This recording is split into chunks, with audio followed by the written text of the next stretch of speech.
Well, that's one of the first things, right? Is he contrasts. That was a great way to that was a great foil to put out to McLeod, right. because McLeod is so I don't know about rigorous, but old school. Yeah, old school. Well, what he says, one of the first things that he says to Norstad when he takes him on is out discede, right?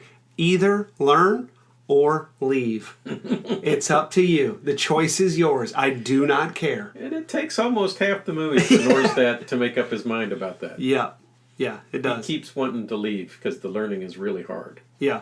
I mean, when your homework is dig a hole, right. is 2 by 2 by 2 or something like that. Yeah.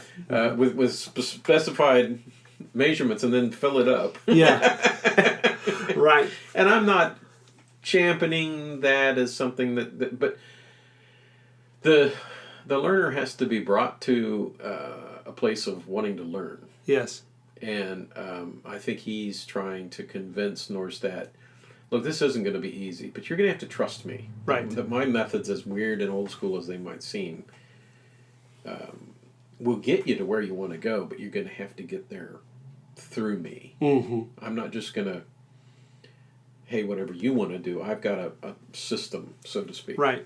And that system can account for you, and it can adjust to you in all sorts of ways, but you may not understand the system. Yeah. Right? Trust the teacher. I know what I'm doing is a big message in that. Yeah, no doubt.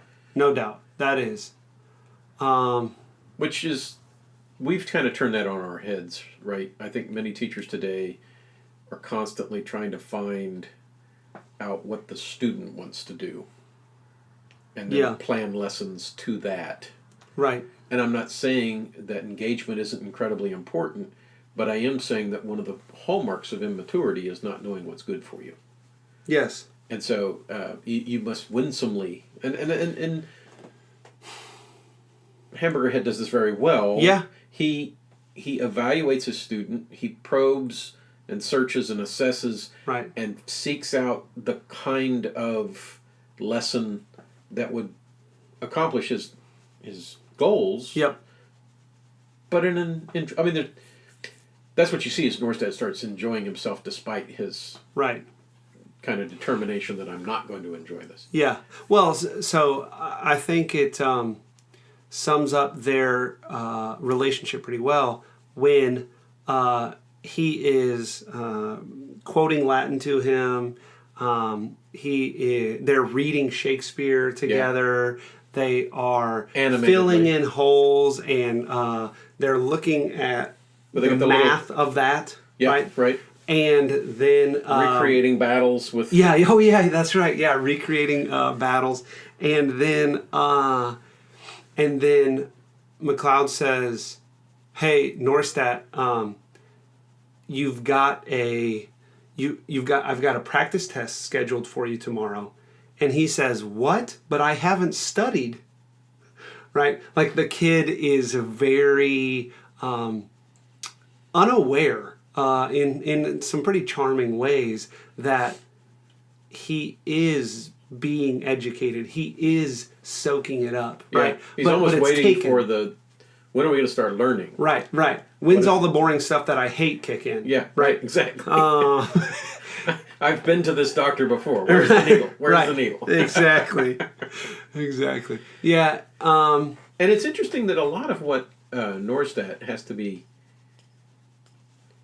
So there's the reality of the teacher and the student that's augmented, not just by Norstad's background, which we've developed a little bit. Yeah. But this whole trauma, yep, this disfigurement, mm-hmm. There's a scene where Norstad just keeps staring at the burns. Yes.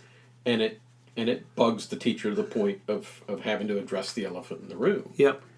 And it's a intense scene. Sure. But it's real. You can't ignore the person of the teacher. The teacher's just not a talking machine, Right. at least in this setup. Right. Right. These are two people relating to each other and having to come to the more they understand each other, the better the learning becomes, and I think the more implicit the learning is, as opposed to, I dig this whole. They Right. move away from these commands to curiosity, Right. and at some point you find Norstad reading and studying because he wants to know.